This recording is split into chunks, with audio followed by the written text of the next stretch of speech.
Rise and shine, my sinners. When Father Evil starts his day, he gets a little deadly. Deadly Grounds coffee has the richest, smoothest flavor you'll find anywhere. It's sinfully delicious. Once you go deadly, you never go back. Order yours at getdeadly.com. Coffee's so good, it's scary.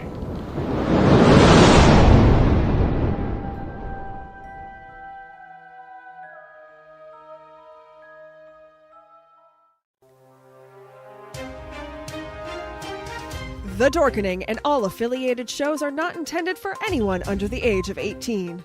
The following may contain discussions or scenes that have adult situations, graphic violence, nudity, strong sexual content, and graphic language. This show is intended for mature audiences only. Viewer discretion is advised.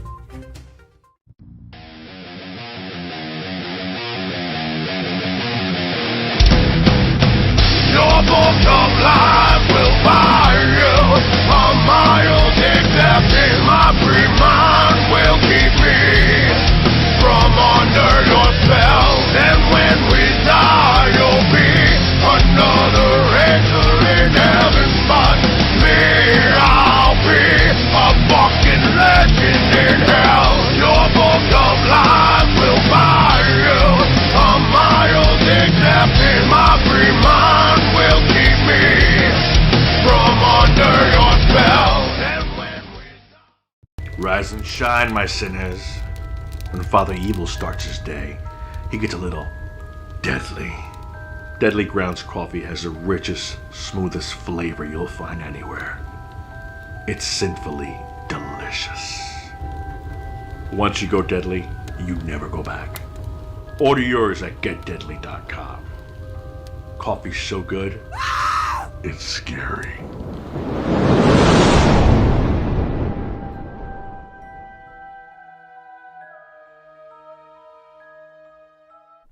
And here we are. We are now live on another episode of Still Toking With. This is going to be an absolute blast. I hope you are holding on to your pants because this is going to be a wild one. Ben and Jeff, how you guys doing? Oh, I am doing awesome. You know, surviving the survivable, I guess. Right. Yeah, pretty much. Yeah. Would you guys like to woke up breathing this morning, so I guess that's a plus. Oh, big plus, totally. Yep. You guys brought an awesome guest with us today. Who do we have? Oh, shucks. Well, you want to go? You want me to? I'll go. So we've got the incredibly talented Roger Kabler here with us tonight. Now, if you don't know who Roger Kabler is, you're about to freaking find out. You want to freaking find out. You're going to freaking find out. The first commercial placement. This show was brought to you by. That's my brand. Oh, jeez. So, Roger, tell us a little bit about yourself. What the Well, that's kind of close, isn't it? Oh, wow. I forgot about that. Hold on. I meant to do that before the show. I don't know. What was the question? There was no question. It was a statement. Tell us about yourself. That's actually a demand. And I forgot to do this too. Oh, look. This is killing me. Everybody together now. A perfect extraction. That's all you need to know. This is what what do you call it when you're alone? Alone? Isolation. Isolation? Isolation. This is what it does. Is anybody else experiencing this? Yes. Just You want to talk about it? The doctor's No. in. Doctors with no boundaries. Do you not see my backdrop? Some people don't think that's funny. I'm letting Oh, people yeah. inside my head tonight. So I met these guys, to whom it may concern. I met these guys at a Comic-Con, and we got together and we had some fun and we had some laughs, and they asked me to do their show. So that's what I'm doing here. That's all I can tell you about our history. Great fun bunch of guys, and they just helped me with making the movie that I'm doing, being Robin. Ben played an angry audience member and hit me. And He made me. dude, I don't want to get into the whole legal thing right now. Right. No, it was fun though. It's Your citation's in the mail, Ben. Right. Along with the doctor bills. doctor. So what are we doing here? Do you want to know? What do you want to know about me? So, like you touched real quick, like Roger said, we met at Northeast Comic Con about 2 years ago. We were sitting, Jeff and I were sitting at, they call the big table with Bill Diamond. Bill had gotten up. Bill had gotten up and went down to the other end of the table to talk, and in comes Roger. Now, we had never met, and he grabs a plate of food from the buffet, sits down in Bill's chair and starts eating, and looks up and starts talking to us. We were like, oh, who is this? Then he grabbed our comic book and proceeded to make the entire barroom laugh.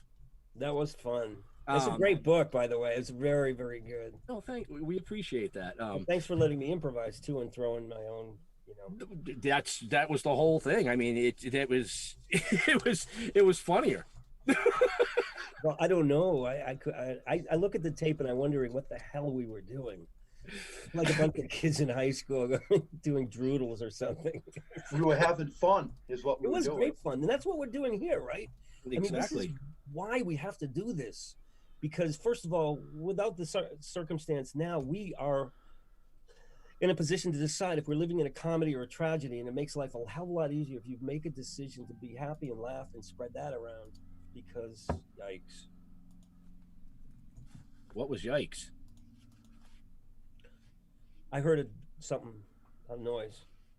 Oh. Oh, it might have been me. I tagged you in a post. No, it was more like a fart. Who did that? Oh, that was me. Want some? He's drinking Pepto-Bismol. You guys have upset his stomach. Just real quick, want to let everybody know if you're interested in Robin and his project being Robin, or sorry, interested in Roger. Roger? What the hell's in your cup, Leo? Yeah, we got a bunch of links down below or up above, and if you're interested in learning more about his project, definitely check those out. The links are right there, so it's easy for you.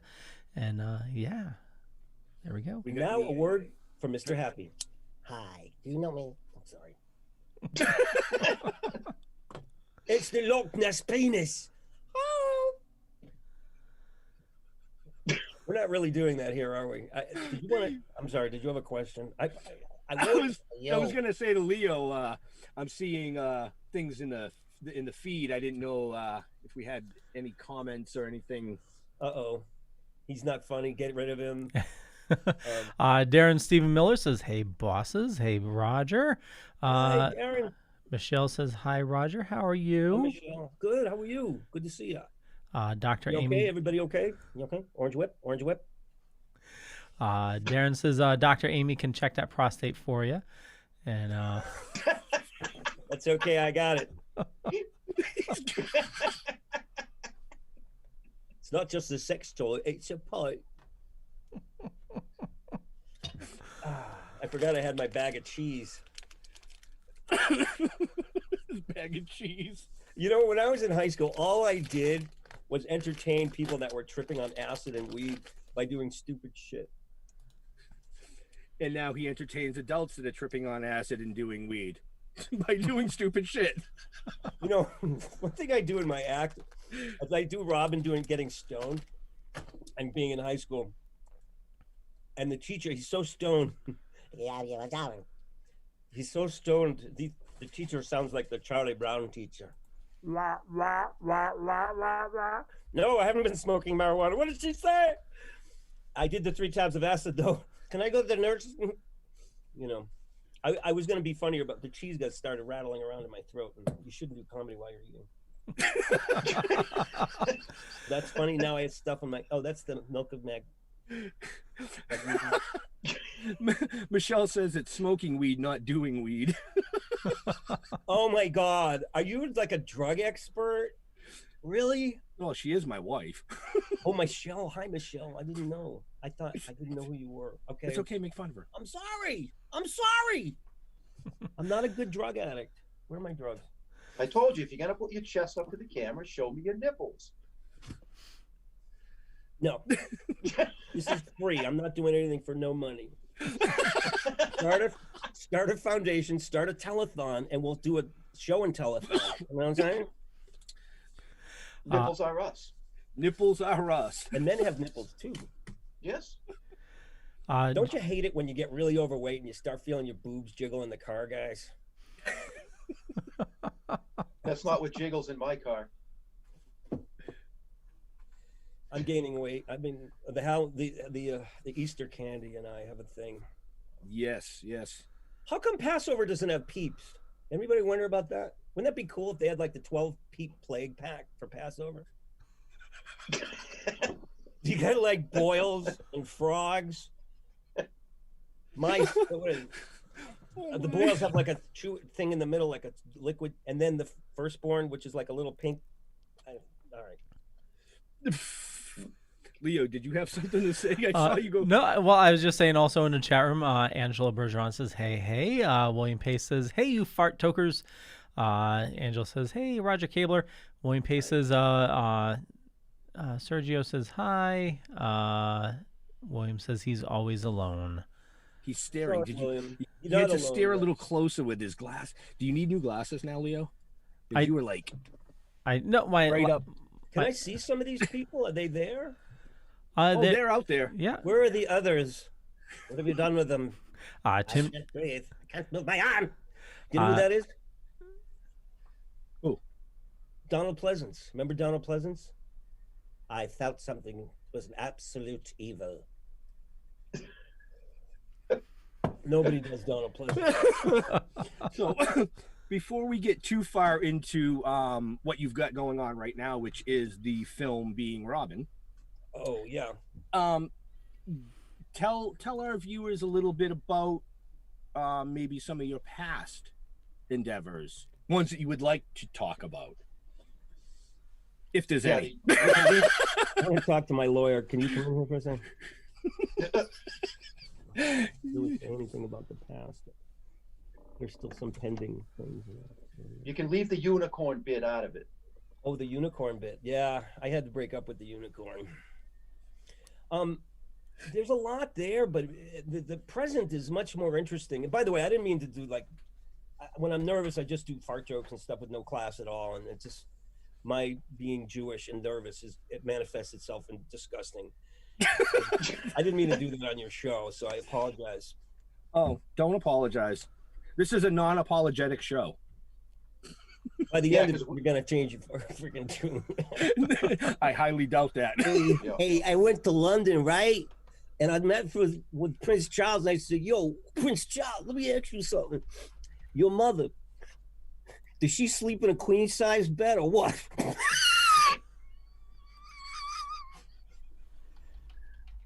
Ow! I just gave myself an embolism.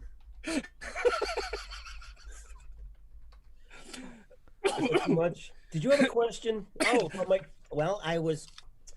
No, I don't think there was a question, was there? You wanted to know about my past.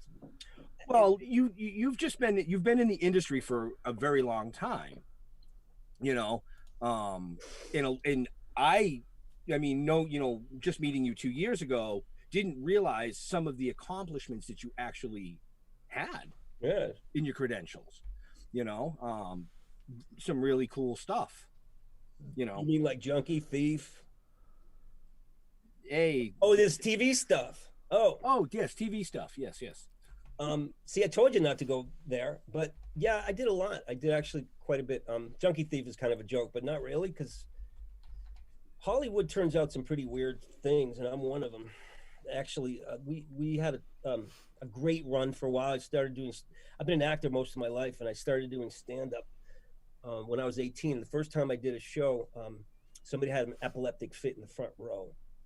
And I didn't know it was an epileptic fit. I thought he was just a heckler. So while the guy's going, and people go, "Oh my God, get an ambulance," I'm just like, hey, I got him rolling in the aisle. That's great. And then somebody said, "You have to stop. This is an epileptic seizure." So that's how my career started. Didn't start well. And then I started being a serious actor. I moved to New York after doing a couple local plays. And I studied with Sanford Meisner in the HB studio, and I learned how to act. And then it didn't go that well. After a few years, I started doing stand-up again. I did an impression. I did an act about an impressionist who loses his mind. He can't get out of the impressions. And that translated eventually into a movie called Who the Hell is Bobby Roos? The guy gets completely lost in his impressions. But along the way, I got a sitcom called Rhythm and Blues, and I did the last incarnation of the Carol Burnett show, which was wonderful. It was comedy school. It was just sandbox etiquette. Nice. It was so cool to work with Carol and all these guest stars and Bernadette Peters and Chris Reeve and people I got to hang out with. And that was very glamorous, being on, and I was a regular on the Carol Burnett show, and they let me warm up the audience. And and then I was the Zima guy, which we weren't going to bring up. I wasn't bringing it up. You brought it up. Well, I'm just running through this real quick because we we want to run through this quick because we really wanted to focus on the now. Right. So what happened was the series got canceled. Carol Burnett got canceled. My Rhythm and Blues series got canceled. And then I got hired to play on Saved by the Bell, the college years, and they fired me after 2 days because of the Zima thing. They didn't want a guy playing a professor to also be like a guy pitching beer. So they sent me away. And then my life became like the Zapruder film. It was like, it was terrible. It was just one. And then Zima canceled me. I was on the radio at the time, and I was about to sign a $500,000 contract to do another year of Zima, which is a lot of money. Yeah. And at the time, I was very anxious to hear from them. And I was on the radio in Rochester, New York, and somebody called and said, "Hey, Zima guy, you're fired." And I said, "What do you mean I'm fired?" He said, "Yeah, look on the inside of the new bottle. It says, 'Good news, we dumped the character with the hat.'" And I said, "Well, let's find out." So somebody went and got a 6-pack of Zima, and sure enough, it said inside the bottle, "Good news, we dumped the character with the hat." Now, the ad agency never got in touch with me to tell me that I would be fired. I found out publicly in front Wow. of thousands of listeners that I was fired from the Zima gig. So I did what anybody in that situation would do. And I drank several of the Zimas, and I got drunk on the radio and started insulting Zima and the makers of it while I was getting drunk on Zima. And I got a letter from their legal department. I said Cease some and nasty desist. things. I'm not gonna... But the spokesman shouldn't say, you know, one zip and you want to commit suicide. Yeah. You know, that's not cool. And that's what I did. So that's kind of where my career sort of crashed and burned right there. And I tried to stage several attempts at, I was on Tales from the Crypt and the Sybil show. And then I was on drugs. And I got sober in 2003. And by then, Congratulations. thank you. Yeah. And, you know, I don't recommend sobriety for everybody. But for me, it was essential to survival. So I started doing other things like painting, and I worked at a rehab, and I ran a sober living, and eventually got back to my career, which I'm having a really good time in now. Now that's where we're current. And I wasn't ever going to do anything again in terms of entertainment. I was done. Yeah. My sponsor had said, don't ever, just stay off of show business for a while. And I stayed off. And then I got a phone call about 11 or 12 years ago from a producer who wanted to put me on a show about impressionists, and said, if you could rescue one of these guys, Robert De Niro or Robin Williams, from drowning, who would you do? And I rescue Robin Williams. He says, that's who we want you to do on the show. So after not entertaining for like 4 or 5 years, I step out in front of 8 million people and go, no. And Robin saw it.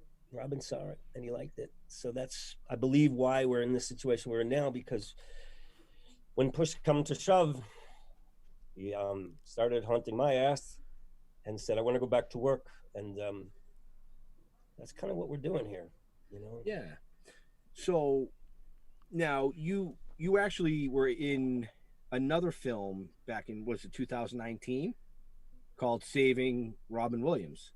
Is this what we were just talking about? This is a different film. I signed on to that. This really terrific writer called me and said, we need a guy to play Robin Williams. We saw your tape and we really want you to do it. And yeah, last December, I went and shot this in DC, and it was an incredible experience. It's really, I haven't seen the movie, but It was up for awards, right? yeah, it's up for some awards, Yeah. for some film festivals. And I was nominated a couple times myself, which is brand new. I've never thought I'd see my name next to Best Actor. Yeah.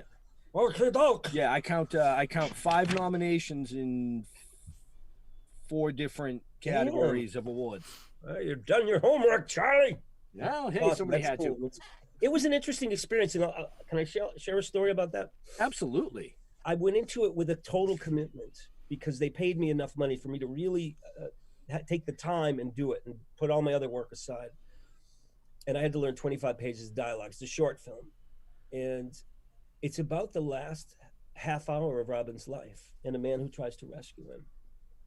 A man from the future goes back in time to try to rescue Robin Williams.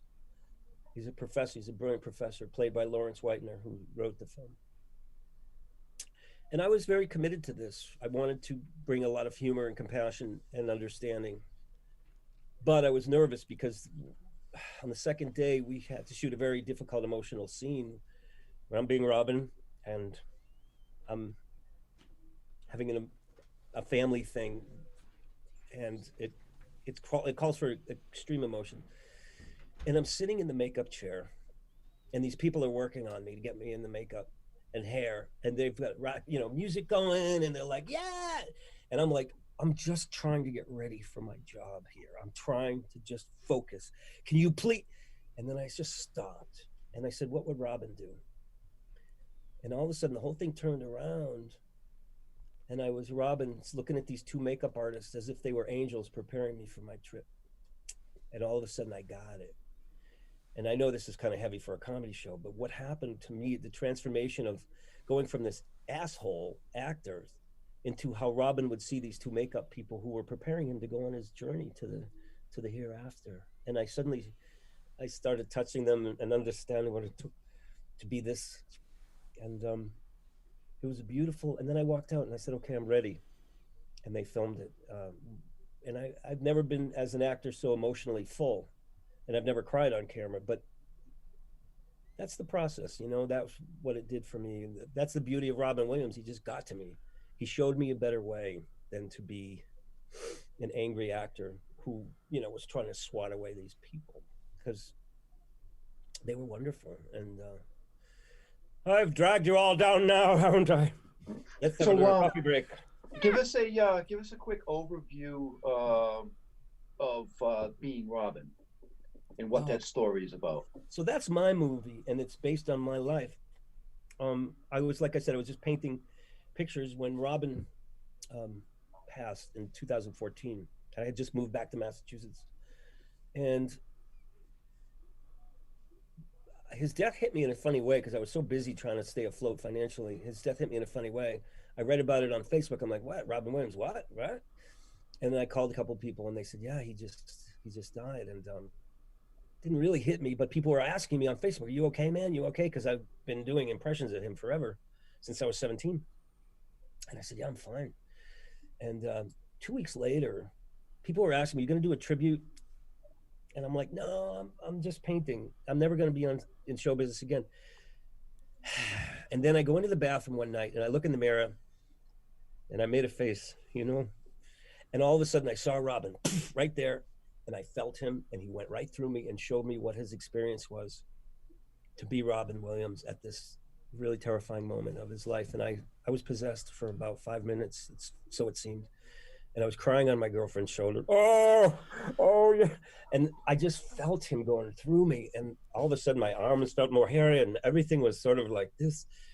And I knew what it was like to be Robin Williams and not be able to be funny anymore. And I decided to do a tribute because I felt Robin going, yeah, let's go back to work now. Come on, let's go. And I'm like, no, I'm just a painter. I denied him, but then he started grabbing my brushes and painting for me. Oh, yes, we can use the pastel here.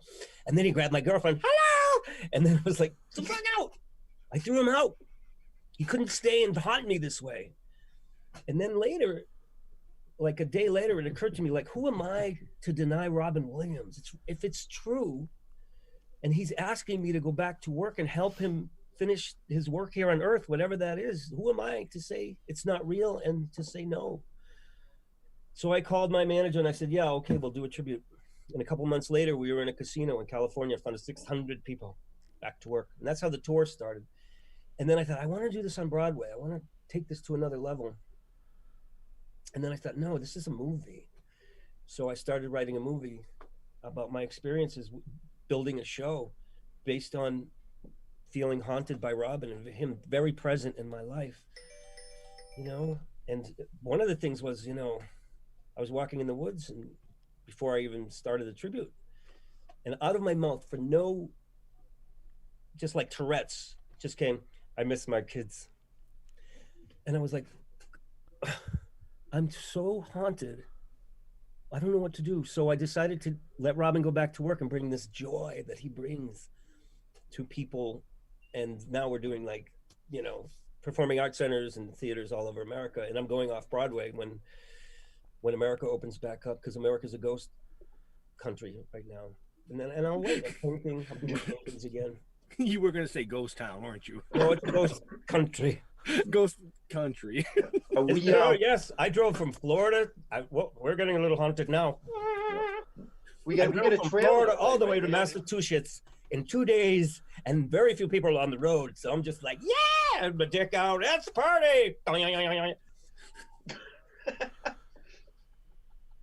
We got that trailer, Leo, right? We do. Roger, would you like to introduce the trailer? I will introduce the trailer, and then I got to go talk to my landlady because I don't think she knows I'm doing a podcast. Okay. This is the trailer to Being Robin. It's only a couple minutes. This is the movie that we're working on, and we should have it done as soon as I'm done editing. Could be a year. Enjoy. I got to go talk to my landlady.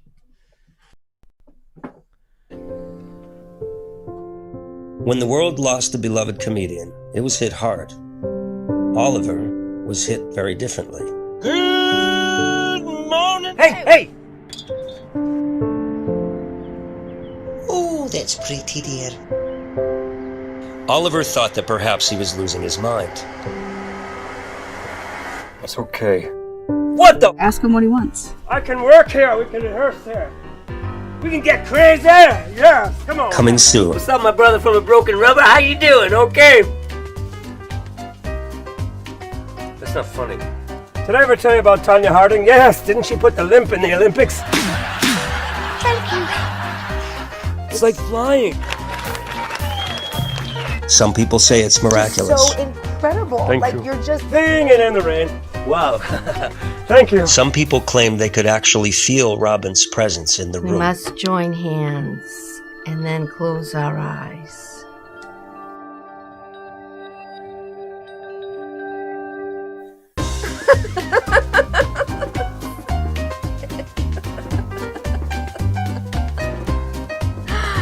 oh wow. Other people say it's a hoax. I'm not Robin Williams, okay? Oh my god. Is it possible? Or is Oliver crazy? That's enough. I need to talk to Oliver.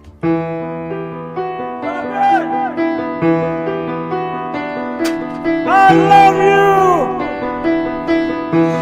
I feel like Robin is having experiences through me.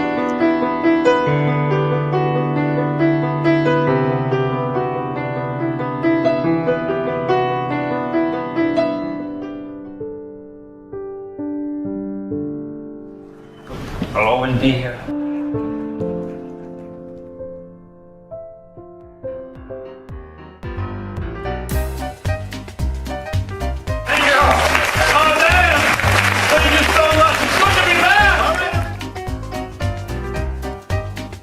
Coming soon. Ooh, that was a good one, dear.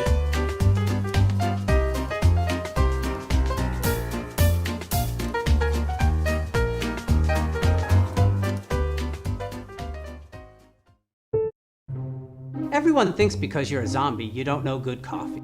Well, they're wrong. We have very active lifestyles. It's not all wandering the countryside aimlessly or scaring passing motorists. And we all love a good cup of joe. And there's only one brew that gets my seal of approval. Deadly Grounds coffee is my guilty pleasure. Bold, robust, delicious. It's coffee that can wake the dead. With over a dozen different roasts and flavors, Deadly Grounds can satisfy the most finicky of coffee addicts.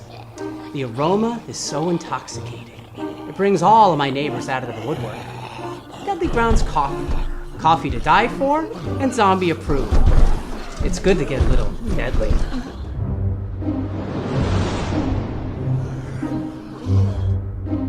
Use the front door!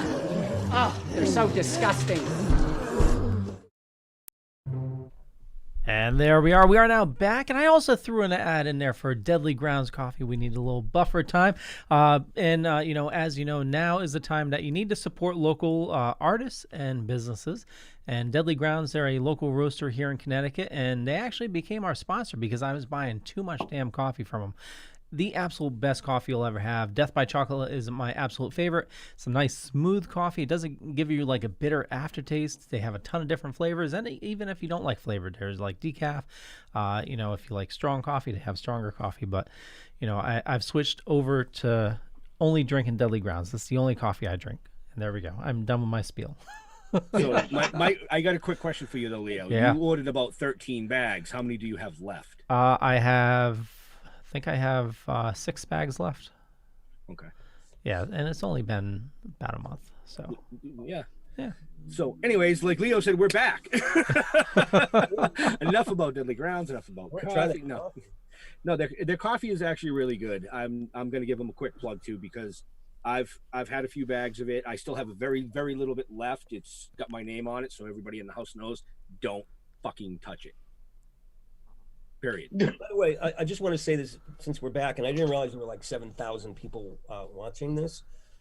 I didn't actually take out my penis while I was driving. That would be so uncool. All right, I'm a comedian. All right, I'm not going to do that kind of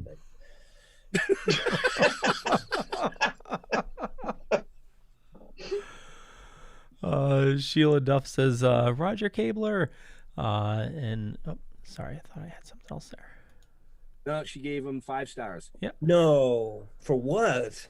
Oh wait, nope. She just took one away. Now that's down to 2 away. I don't know. Angela is sending air hugs to Roger. Tim Jones Hi, says, Angela. Just because I said I took my penis out in the car, now I'm getting attention. See? Hey, sex sells. I didn't take my penis out, only to pee. When you're a slob astronaut and you can't stop at a rest stop, you have to have systems.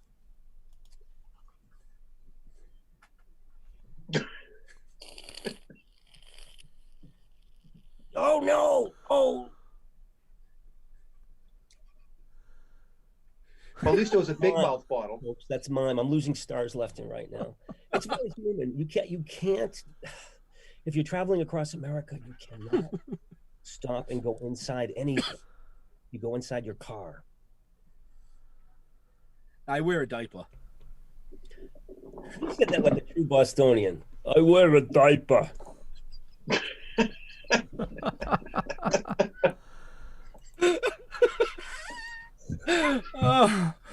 Hey, by the way, guys, here's a great way to meet chicks. Go to the dog park. Your dog's a great wingman. Say, hey, baby, how you doing? And she'd be all flirty. She'd be like, oh, excuse me, did you drop your hanky? Or you could take the empty bag when your dog goes. You can go, ooh, some dookie, yeah, yum, yum, yum, yum, yum. And you got the dookie monster. Okay, boys and girls. Embarrassing laughter. I know you're embarrassed for me, so you're coming up with some forced laughter, and I appreciate that because. Oh no, we've actually had the pleasure of seeing you perform live. Jeff and in I, Arlington. Yeah, we went to Arlington. As well as at NECC. Oh, right. Yeah, that's right. So you got to see this guy live. Period. That's all I can say. I'm like, you know, take it, Jeff. Well, when you can't get Jim Carrey.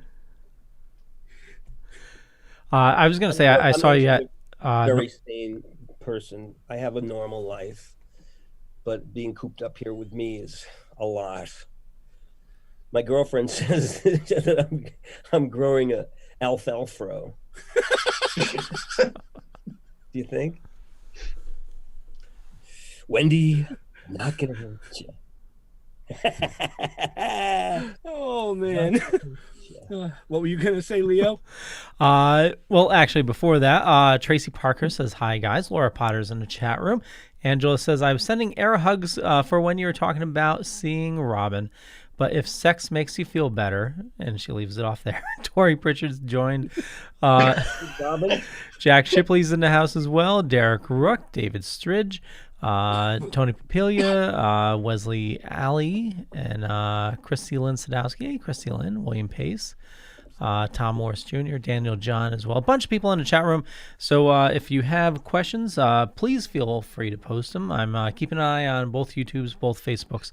So post them in the comments there, and I'll get to them as best as I can. And I had another comment as well, but my brain totally fried.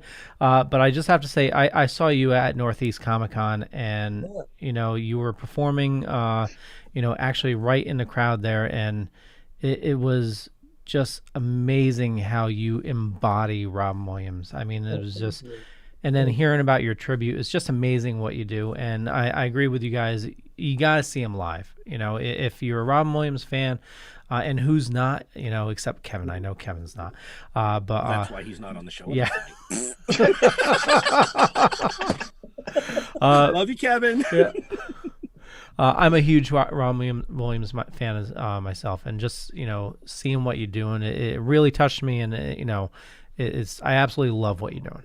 Thank you. You know, it's really interesting because there are times when I'm doing it when I just get completely swept up in it, and I lose. Robin asked me to get out of the way. It was a few times when I was like, you know, I couldn't quite manage what was happening. I was freaked out, and he said, "Dude, you have to get out of the way now. Let me work." And he sat me down, and I just watched him do the show from somewhere deep inside myself, and it was like flying. It's like hang gliding in a tornado. It's like it's the great high. To be Robin Williams for 5 minutes is exhausting, but once you get into it and it gets really crazy, whoa! It's just his mind is so expansive. I can just get a little bit of a a little taste of what that's like, baby, you're home now. You know what I'm saying? It's incredible stuff. Oh, don't try it at home, dears, though. Sorry. Come on in. It's okay. I'd like to thank the little people. You're welcome. Okay. I'm done. It's nothing I can get away with now because your hour's going to go like that, and people are just going to be like, "What's wrong with him?" So you still have plenty of time. Go for it. Man. And it's the people that make it happen. When I'm on stage and there's like 300 people and they're digging it and I'm just flying, it's like I tell them it's not just a show, it's a seance, because they're creating the feeling in me that's Robin. They're creating, the laughter creates that. He feels it. I feel him experiencing life through me, which is wonderful. It's intense and it's beautiful because I perceive this is a really good thing and that he's getting a chance to live again. And I'm happy to do it. It's my honor. And I have my own shtick that I do in the second act, which you guys have seen, Overactors Anonymous, and I do De Niro and a lot of other things. So, Overactors Anonymous. Now, correct me if I'm wrong. That's a show that you're going to be. Is that the show? Yeah, I call the show Overactors Anonymous because I like the title. But Overactors Anonymous is actually a skit that I created about overactors like Al Pacino and Jack Nicholson, who overdo it in every film. And there's De Niro and Joe Pesci and a lot of characters, Sean Penn, and it's a sketch, but it's also the name of this new show I'm going to be doing on I guess Facebook. Can you give us a little sample? You put him on the spot. I am welcome. Of course I did. Oh, excuse me. I'm Robert De Niro. Robert D. Welcome to Overactors Anonymous. One of the reasons that I'm qualified for Overactors Anonymous is because my last film, I played a giant crab who terrorizes a New England town. Watch this.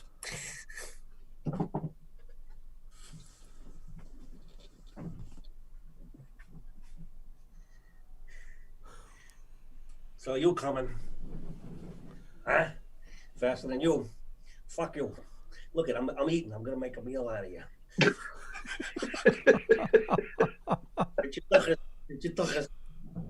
See, I'm actually on my bed right now. That's what Overactors Anonymous is about. We have all kinds of things. Christopher Walken comes in. He does early warning signs of overacting. And Sean Penn is in there. And if number 3, if your first name is Al, and your last name is Pacino, boom. And Al comes in and he talks about clawing to get that Oscar and all that stuff. And I'm out of breath.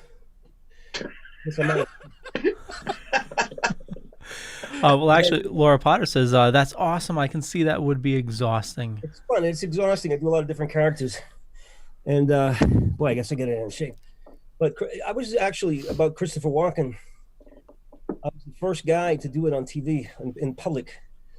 And not that many people know that. But that was a lot of fun to find out that actually I was the first one. And it was in a bit called My Six Dads, where like this one kid has got 6 dads and the mom's not there anymore, but he doesn't know which one's actually the father, so they're all raising him. And, you know, they're inappropriate. They rent him Faces of Death, you know, for his movie that night. And great movie. People get it, so they act it out for him, you know. And the first thing I said is, Chris, he says, you know, your mother was a little tramp. Hold on.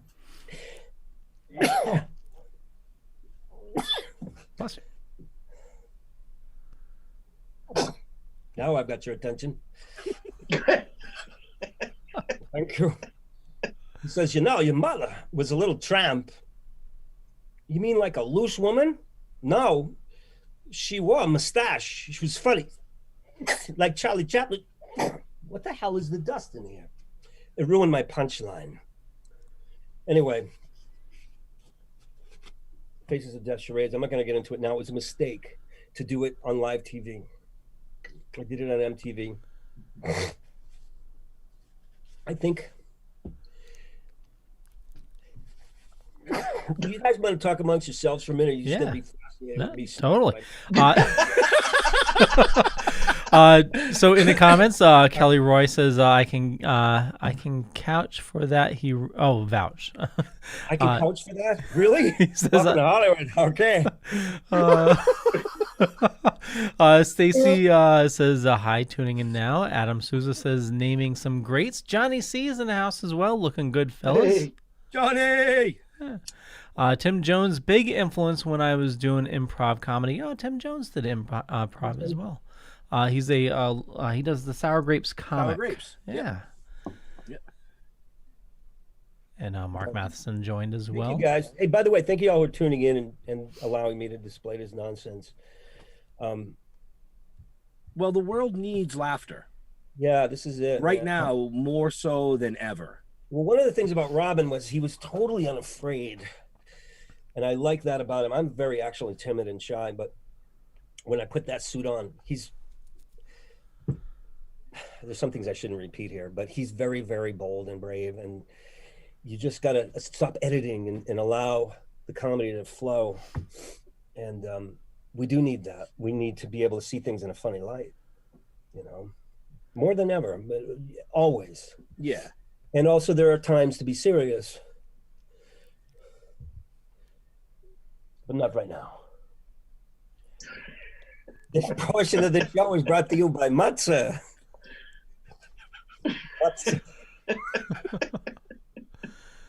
So, where did you fall in love with Robin? I mean, at what point? I know you've been, impersonating him for quite some time, but all of us had, like Sorry, I got plenty. When did I fall in love with Robin? Yeah. I know.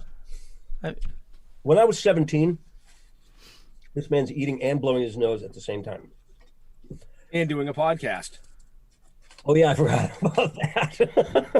Hi. It was, I was 17, man. And I had some of the same like manic, stuff. And I saw him on Mork and Mindy. Sounds about, yeah, okay. Mindy, okay. And I was like, that's me. He stole my act. And I mean, I was 17 and I was just smoking pot. I didn't really have an act, but if I did, that would have been my act. And I was very almost jealous. Like he got there before I did. That's exactly who I want to be. So I did start imitating him when I was going to parties and stuff. And hey, Becky, I'd love to, I felt him, and it was weird, like my brother. So it wasn't like in love, but I loved him because he freed me up in so many ways. Yeah. Wow.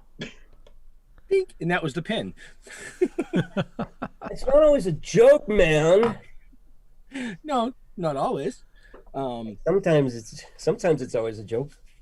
I see a question on the board here. It says, Roger, this is from Michelle. Hey, had you ever got a chance to meet Robin? Like, oh, there's your answer. Only in the strangest way. No, what happened was he saw me do him on TV, though, about 12 years ago. But I came to see a show that he was a guest on, Robert Kleintime show, and he was walking out the door, and I was walking back in to get my wife. And I saw him just right there, point blank. And I said, bravo. And he goes, hey. And he's gone. That was our whole interaction. But in this movie, being Robin, we have quite a relationship because I'm unwilling at first to allow him in. I'm an artist in this movie, and I'm a serious artist. And I'm also a sociophobe. I don't like being around people. I have my girlfriend and my dog, and I'm living in the woods. And when Robin comes in and I agree finally to do the show, I'm so terrified. There's a great scene in the makeup chair where he's putting on the wig and the makeup, and I'm freaked out. And and I go out there and totally fail, and then he just comes bursting through, and people are like, oh, what happened? Oh my God. And the relationship throughout the movie we become quite close. There's even a scene where I'm walking in the woods, and this is a true story. I said, Robin, you know how exhausting the show is? You know how difficult it is? And he said, hey, you know how hard it is to come back to life in your schleppy body? Okay. And that's kind of how it goes in the movie, you know. There's a relationship, and I won't tell you how it ends, but it's very, very uplifting, and emotional. It's a lot there, and I'm really looking forward to finishing it. And I also want to say this, because I have a platform here for a second. People talk about acceptance, and you know, this is where we're at. This is the new normal, whatever this is, whether it's for now, for temporary, or for good.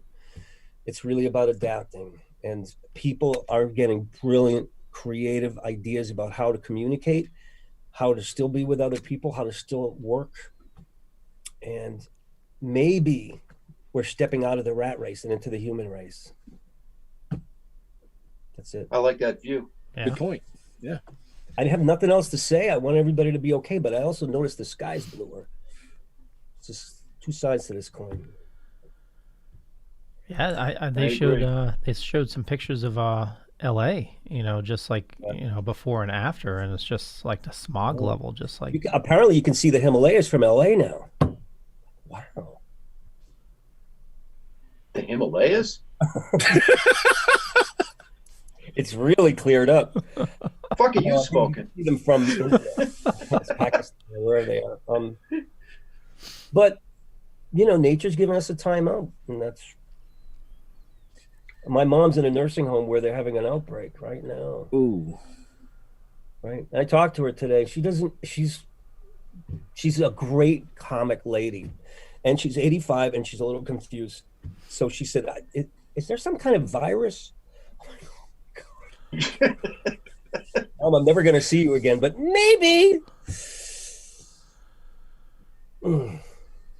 How you guys doing? It's day to day. You know, it can be tough. You know, we talked a little bit earlier. You know, it's a good day and then it's a bad day. And, you know, you just got to shuffle through it and try and keep positive thoughts and continue to move forward. Literally, like the Thorazine shuffle through it. Well, you know, sometimes. I live alone except for the thing I'm upstairs. I was with my girlfriend and her parents for 4 weeks, so I get it. I heard your wife is a lovely, beautiful individual. I heard it. Thank you. Was that your dog? That was my dog, yeah. I was going to say, whoa. that was like right on cue. Me. Yes, no, I did not marry a dog. I wasn't going to say that. I heard things. He's seen things. The thing is that we have to learn how to say okay. I really believe that okay is the greatest word in the human language for peace, humility. If somebody comes at you and they're pissed and you've done something, you just say okay. Okay. And that's peacemaker. You can walk away with okay and thank you. I'm hoping that more and more people learn about compassion and have compassion for each other, because everybody deals with situations in their own different way. You know what I mean? And just have compassion for people. Let people be who they are. Yeah. Empathy. Leave them alone. Right. And stop judging. Stop judging. I mean, we all have to judge to some degree. Like, here comes a zombie with a knife. I'm judging that maybe it's not good for me to be on the side of the street. I'm judging. But that's a good thing. In the chat room. Right out of your comic book, right? Zombies don't use knives, by the way. Yeah, what were you going to say? Sheila Duff says, Roger Kabler, the best ever Robin Williams. Oh my God. #1 to me. I'm freaking out right now. Thank you, Sheila. And he didn't even really get into it. Whoa. Oh, thank you. It's nice to hear this. Oh, man. I can take it. Thank you. Thanks a lot. I'll try. I mean, you know, some people say I'm really channeling him. Some people say I'm possessed. And I think there are moments when it's really happening, and there are moments when I'm just doing it. What happened? I'm doing an impression. I think I lost the deal here. No, we still have you. Okay. Yeah. Angela says, we're good here. This is making my day. Oh, thanks, Angela. Where are you at? Where's she at? Angela's out of, I'm pretty sure she's out of Mass. Yeah, no, I think Northern Mass. Yeah. Northern, like North Shore or North Shore vicinity? Some guy from Bill Ricketts said today, yeah, I'm in the North Shore. I'm like, dude, it's not the North Shore, all right? The North Shore is fucking Marblehead. Bill Ricketts like North Shore vicinity, all right? Like Lowell. Let's get real. You don't live by the frickin' sea, all right? Anyway, I'm sorry. Where were we? I don't know. We were somewhere between Roger and Robin. I got one for you. Do you guys want to hear a gig? A little bit? It's called The Wizard of Ours, okay? I don't know if I can do the whole thing because it's a little naughty. It's okay. It's 18 plus. I did this in my act when I'm in Massachusetts. So for those of you in the Massachusetts area, I never had a Massachusetts accent until I saw The Wizard of Oz, and I realized half the people in that cast have a Massachusetts accent, Bostonian accent. It's a twister. It's a twister, and it's coming out of Worcester. What's your name? Dorothy? Dorothy. Isn't there an R in Dorothy? I haven't got an R. No R. No R. Well, let's go see the wizard. He's a wicked pisser. He'll get you an R. Yeah, you know who else is wicked? The wicked fucking witch. You wicked fucking too. Yeah. How about those flying monkeys? Yeah, they're fucking weird. Yeah, I touched the tit. It's fucking cold. What's your name? Get a fucking job. Something like that. I got some other stuff, but I can't say it. It's too much. I haven't got a brain. No brain. What are you fucking, fill in the word. It's the R word. I don't say it anymore. That's, some dark moments there. Okay. Comments. Angela says she's in Mass near Gardner, Mass. Oh, Gardner. Hey, there's a sporting goods store there that I'm familiar with. Gardner.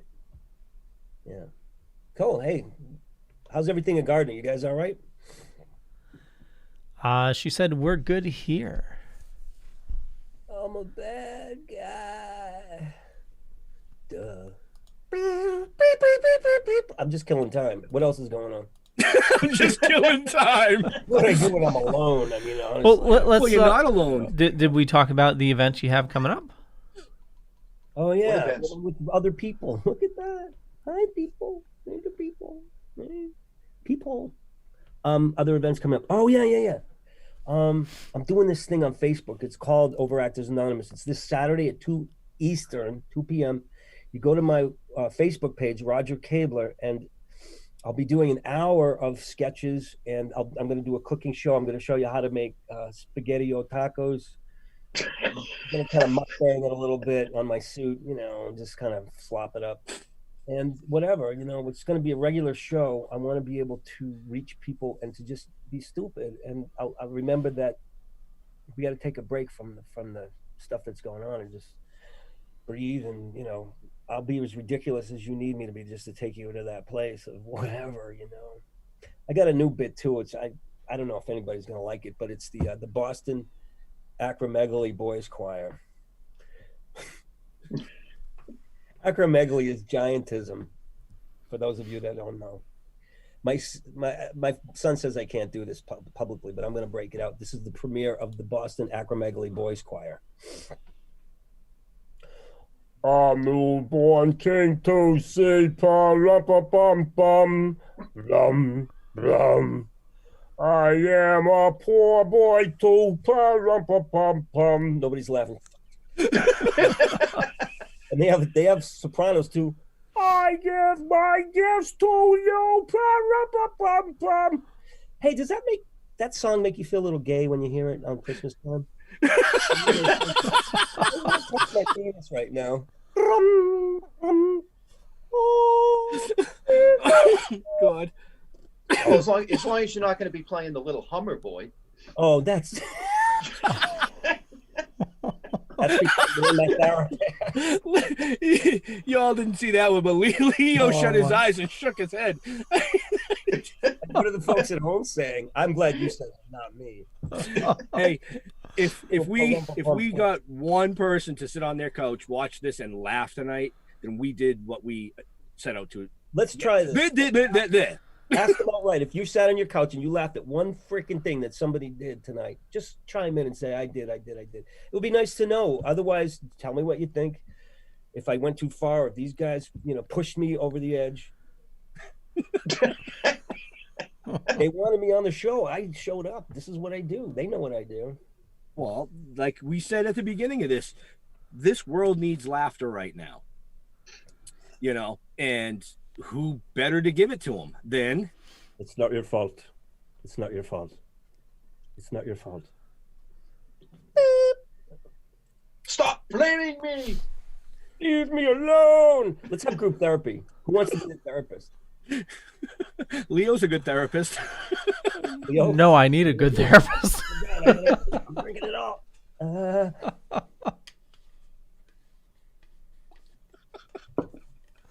I want to remind everybody if you have comments. Oh, Angela says, I did. So any questions or comments, please feel free to post them in the chat room, and I'll get back to them as best as I can. And just a reminder, you can find all the information about Roger down below or up above, depending on where you're watching or listening to us. I also have a link to your GoFundMe. Are you still taking donations on that? Yeah, you could go fund me. You go fund yourself. Whatever. I don't care. Whatever. I mean, yes, because the movie's still alive. Yeah. But what I'm planning on doing is gearing up to do I have a cause here. It has something to do with feeding kids. Hold on. It's a world hunger thing. And I have the name of it here that I'd like to share with you. I'm going to be, the World Food Program. So eventually any money that I'm collecting will be going to that. So no, I wouldn't take any money from GoFundMe. I wouldn't encourage it, but I appreciate you bringing it up. But I'm going to do a little bit of a telethon thing, and some of that money will go to me. I'll figure out a good split because I don't know how I'm going to pay my rent in a month or so. But I don't want to beg. But I'm an entertainer. I applied to Actors Relief Fund. If they turn me down, I will be eating the SpaghettiOs out of the can in the side of the house. And don't feel bad. I'm just saying. I hate to freaking beg. You know how bad it feels? Like, can I have your money? I'd rather work for it. I mean, I could work for it. I'm turning tricks outside of Dunkin' Donuts right now, and it's working out pretty good. The mask there's an obstacle with the mask. You got to cut a little. No, I don't want to get into it. And you prefer the regular donuts, not the ones filled with jelly? I don't think you've ever seen. My mind just went. That's like, wow. I'm like, I wonder if you could even a jelly donut. I haven't tried that. I've had Jell-O. My wife, my poor second wife, she goes, "What happened to the Jell-O? What did you do to it?" I'm like, I was alone and I was lonely. And she goes, "Well, get your own bowl. Don't use the family bowl." There was the pumpkin thing too a ways back. That was weird. Oh man, ladies, when you leave the house, we're looking for stuff to do. Sometimes it doesn't, and I know you girls, all you ladies do it too. When we leave the house, it's like a treasure hunt. No, it's Where's the coffee scoop? The coffee scoop's fun too. This does a lot of different things. It looks bigger than it is too. It's really actually not for me. The thing with the pumpkin, can I be candid? Sorry. That was the stupidest thing said all night. The thing with the pumpkin is, like, if you're a bachelor and you don't have kids and you buy a pumpkin and there's no real point in carving it, there's something you can do, and that is just cut a hole in it. Don't take the top off because the gushy stuff's really a good time. Here's the fun thing, though. After you're done, and your friend comes over and said, "That's a weird jack-o'-lantern, Bob." It's not a jack-o'-lantern; it's a jack-off-a-lantern. Anyway, when you're done and you've had your way with the great pumpkin, you can carve off the top, and then take the seeds and sprinkle them in the garden. And in the fall, the new pumpkins come, and one of them may look like you. After that joke, we're gonna have a pumpkin shortage.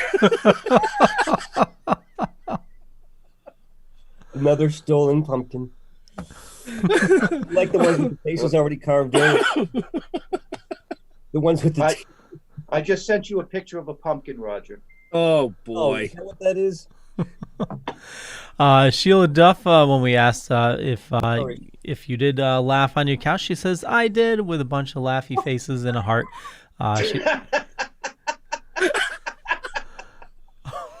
Oh my! Is that not for everybody? I'm sorry, Sheila. And she says, "Locker room in here. It's horrible."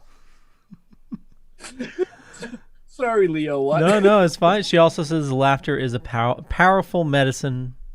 It is indeed. Well, that's what this whole show tonight was supposed to be about. It was supposed to be able to touch on Roger, not touch Roger, touch on Roger's career, his accomplishments, things that he's got in the works, but most of all, the whole movie, being Robin. I can't wait to see that, man. I am so psyched for that. We've got some really cool footage. The picture of me in the striped shirt and the suspenders that's on the Facebook page? That's actually from the movie. That's a still taken from the movie. That's the first time I go out as Robin, and he doesn't show up, and then he does, and it's like, yeah, it's a very powerful movie in a lot of ways. I just need to finish it. It scares me because I have more to do. I want to finish it in a real way, and I don't have all the footage I need, but I'm getting there. It's going to take time. Yeah, we've noticed he came out a little bit tonight, but I feel like you're fighting him. You're holding him back. What are you saying? You don't want me to go far because we all. I mean, you think I'm dirty? You know what happened? Since we've gone to the pumpkin, can we go a little bit further? Oh yeah. Sure. Let's go to the pumpkin patch. This happened. This is Robin. This is why I'm not cutting loose tonight with Robin necessarily. Some lady in the audience that was drunk one night, she goes, and she's sitting there with her big husband, and she goes, "Why don't you come down and have a drink with me?" And I said, "Oh, I don't drink anymore, but I bet I could eat you under the table." And I realized, it's not exactly what I meant. It came out that way, but then I realized I kept it in the act because it was, funny enough. But I didn't mean it. I didn't mean to say that in front of her husband. Anyway, that's I get your ass kicked. Well, Monica knows all about that. What happened? Do you want to talk about it? Uh-oh. Whoa. What the hell is that? That's my phone blowing up. It's his phone going battery low. Career almost over now. Be careful who you share that pumpkin picture with. Right here looking so sad, and I wanted to make him happy again. That's why people said you got to do a show online because he's dying to get back to work again. I know it, but it takes so much energy. I'm almost afraid to step into that and stay there for a while and take you out with me and come on this journey. It's okay. Everybody, pull your pants down now. Here we go. It's just because he's so naughty, way past what I could imagine. And yet he's so sweet. It was a really humanitarian thing. I don't know why. Such a combination of things. We take out the puppet show. I don't know why. And doors. Oh yes. It's almost painful to do right now. I don't know why. And look, me with my pants down. It's strange, isn't it? Yeah. You talking to the little people? Talking to the little people. I do a bit in my show. It's Vegas. There's a casino called behind Circus called Trailer, and they have quite a bit of entertainment. They have a little guy who sings country western named Dwarf Brooks. I got friends in low places, And Mrs. Doubtfire comes on and says, "Dear, don't you know you're you're marginalizing people, dear. Oh, you can't do that. It's 2020. And Robin was like, hey, he just would go for it. And I don't know if people were hurt, but people did write to him. You couldn't get away with the stuff he was doing today. You know, I'm trying because everybody's too fucking sensitive. They're killing the jester. Yeah, people are very sensitive, and that's okay. We're done hurting people. We shouldn't be hurting people. Well, no, but they got to understand the difference between what's light, what's supposed to be fun and funny versus taking it personally.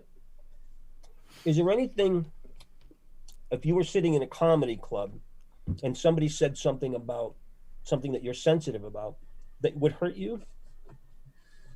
I'm not sensitive. I don't give a fuck. Somebody can say whatever they want. Especially in a comedy club. Especially in a comedy club. That's where we go to get away from all the other stuff and right, and laugh at ourselves. And you know, I think there's two sides to the coin. It's like, yeah, my son said every time you do a black person, you're doing a minstrel show. And while he's telling me that, his neck's going like, you're doing a minstrel show. And I said, look at your neck. You're doing it right now, and you don't even know it, black lady. And we had a little fight about that. But he's right. To some degree, every time we see somebody that's not us, we're doing a lampoon, and that may be hurtful. Enough people are suffering that I need to pay attention to what he's giving me a great lesson. We have 3 minutes left, or did you have a question? I was trying to get Leo's attention. Oh, Leo, Brady Bunch down here wants your attention. Well, actually, Brady, it's this way to me. Got you set up, you're stacked. It's over here. Leo! I was asking for time. Yeah, I'm connecting with the guys in about 20 minutes. All right, so we have 3 to 5 to wrap up. Yeah, yeah, wrap totally. this up. Yep. Do I have any other questions? I mean, I recognize that I'm just out here fooling around. I can't do Robin full up because of my landlady. That's the truth. No, SpaghettiOs, you know. I don't know if I'm going to do anything with money right now, but I do want to do something. I would like. I'm not going to bring it up now, but I think if the show starts to take off and we get a collective of people, did I just spit that onto my Mac? Oh. Yeah, we'll keep our eyes open for that so that we can share that to our pages and stuff. What, the thing I spit onto my Mac? Yes. No, the show you're doing. Fuck, no. That's funny. No. My kid used to do that to me when he was, my boy. All right, yeah, share it, please. It's going to be structured a little differently than this. It's not really an interview or anything like that. I just have a set bit of things that I want to do over an hour that are from my act, and also some interaction with people that are commenting. And that would be fun now, too. I mean, how are we doing with the comments? Oh, there's been quite a few, actually. Is there anybody that's mad? We should address that. No, nobody. I haven't seen anything negative. Well, that's great, because, you know, I was on a mission when I was a kid to, you know, to shock and disappoint my parents, and I guess I've accomplished that. Get a job, you asshole. You guys are awesome. I'm really out of it. This has been a lot of fun. I'm feeling emotional, too, for some reason. This is very cathartic. So you let somebody talk for an hour to 7,000 strangers, you're going to start to feel stuff. Yeah, appreciate it. Yeah, well, good thing it's virtual. Otherwise, they might be trying to feel something else, right? Well, I don't know what they're trying to feel. I think it's important to keep it together. What are you feeling there? Oh, okay. You went there with me. Okay.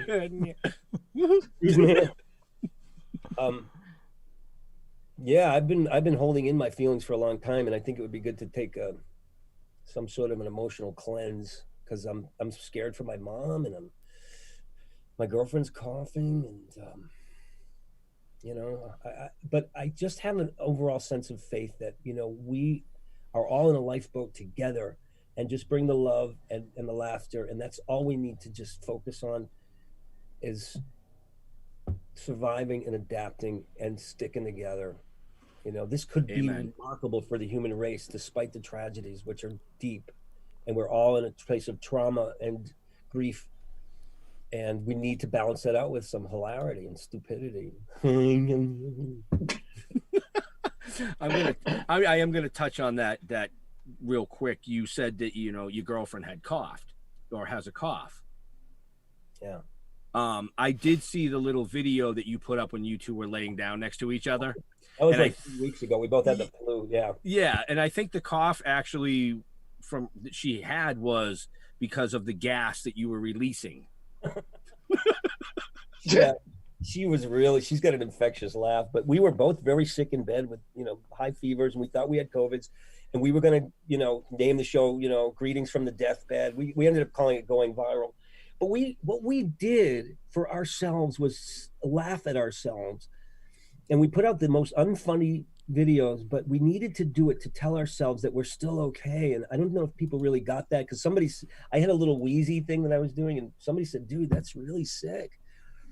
And I just did it, and the dog came and burped, and it was just this crazy. And we did a little dating app called Covingle, which we never aired. It was too much. But but it's those little things that like just laying there with your girlfriend, you released the gas, and you had everybody that saw that video right laughing.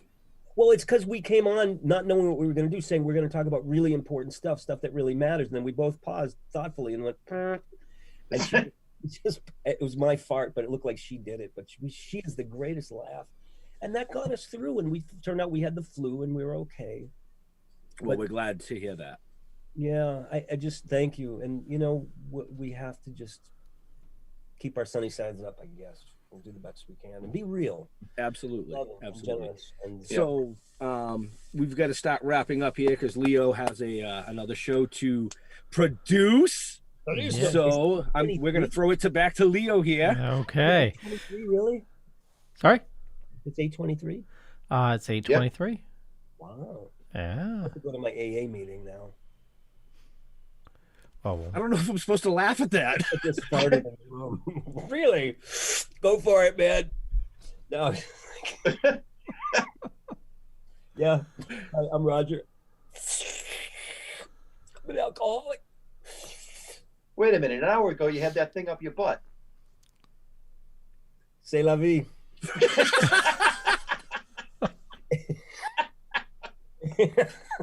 Oh my God. It's a butt plug. It's a bong. It's a butt plug. It's a bong. It's actually a coffee scoop. I thought we determined it was a helmet. Oh yeah, a helmet for my little soldier, my little Johnny Appleseed. I don't mean little, I just mean, never. He just laughed. I get that.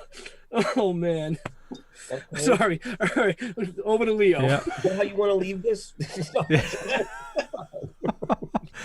Okay, so tonight's guest is the most awesome Roger Kabler. I have a bunch of links down below or up above, depending on where you're watching or listening to us.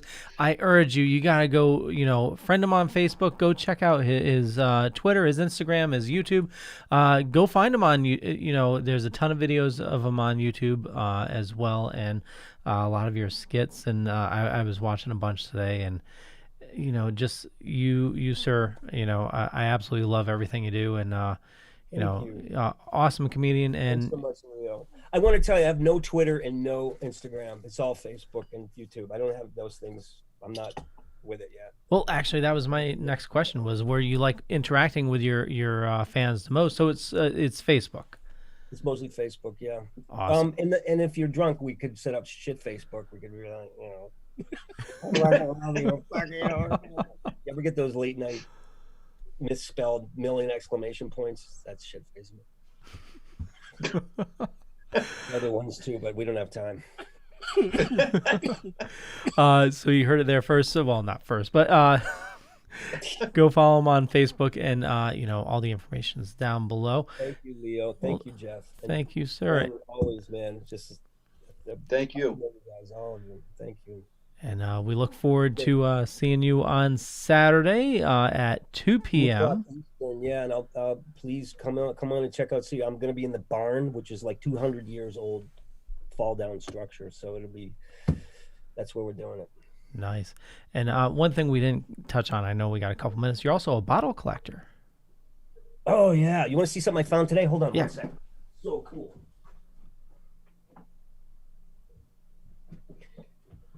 This is in 5 feet of dirt. It's a cobalt inkwell. Oh wow, that's nice. Crazy. That's one of the coolest things I ever found. That's what I do when I'm down in the dumps, I guess you could say. There's dumps all over Hawkinton. I found a bottle from 1846 today. It's 170 years old. What do you got there? Is that Dr. John's?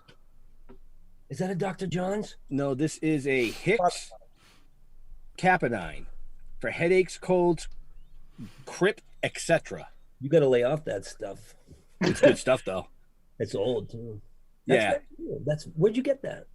Leo mentioned bottle collector. My grandfather was a bottle collector. No way. 2 of my uncles know a lot of the bottle sites around here, but it's been sitting here on my shelf next to the unopened Jägermeister.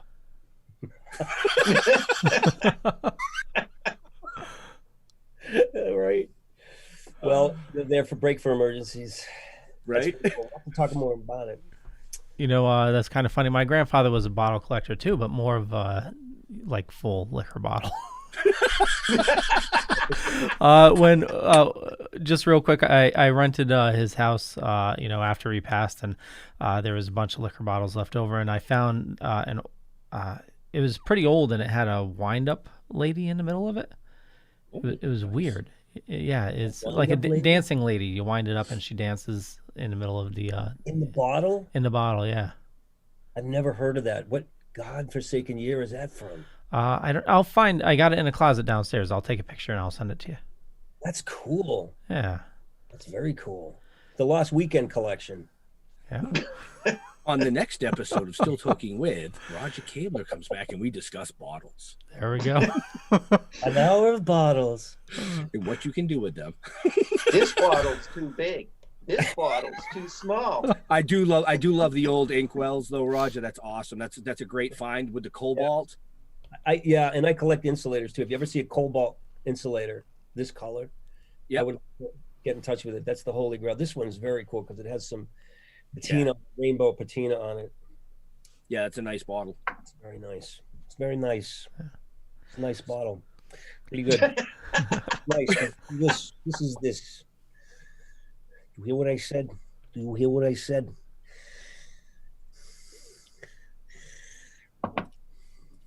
When is it go over? It's just about. So this show is brought to you by the Dorkening Podcast Network and also Deadly Grounds Coffee. For me, just Google Leo Pond. You find a bunch of stuff. Could be true, could be not. I'm not going to say which is which, but more importantly, head on over to thedorkening.com where you can find all the shows on the network. Over 20 shows on the network now. Tons of awesome stuff to listen to. And Roger, thank you so much for joining us this evening. You guys for putting up with me. I really had a great cathartic time. I really appreciate you guys. Thank you. Totally. No, it's been awesome. Lots of fun. I'm sorry if it was so serious and straight up. I was trying to, inject a little bit of humor in it. Well, we don't want to give away too much of what you do because that's what your upcoming live shows are going to be about. You all know me, know how I earn a living. It's not going to be pleasant. But like going down the bottom, getting bluegills or Famicon. This sucks. Oh, shaking. And your eyes in. Down you go. And back to Leo again. Actually, that's just about it. So check the show notes down below or up above, depending on where you're watching or listening to us, for tons of information on Roger and the Still Token With gentleman here, and close us out. Go for it, Jeff. Ben. Well, first, who do we got coming up next week? Next week, I believe is Adam and Andrew from Urban Acres. That's correct. Okay. So that's going to be a show about CBD knowledge and educational. Yeah. Educational for cannabis and CBD. But Jeff, tell people where they can follow us. And then like I said, Facebook. I'm a Facebook guy. We're on Instagram. We're on Twitter. We're on where else are we on? Was it the YouTube. Token Dead one? YouTube. Just Google the Token Twitch. Dead. You'll find us. Twitch. We're even on MySpace. Thank you, guys. I really appreciate it again, and what a blast. Yeah, absolutely. Yeah. And just real quick, so we can close this out, to all our veterans and first responders, we want to give a huge thank you for doing what you guys do every day. So people like us up here can do what we do every day. And to all our medical professional right now on the front lines, we love you. Stay safe. We'll see you next week. We're with you. We out. Peace out. Scene. Of lies will buy you a mild acceptance. My free mind will keep me from under your spell. And when we die, you'll be another angel in heaven, but me, I'll be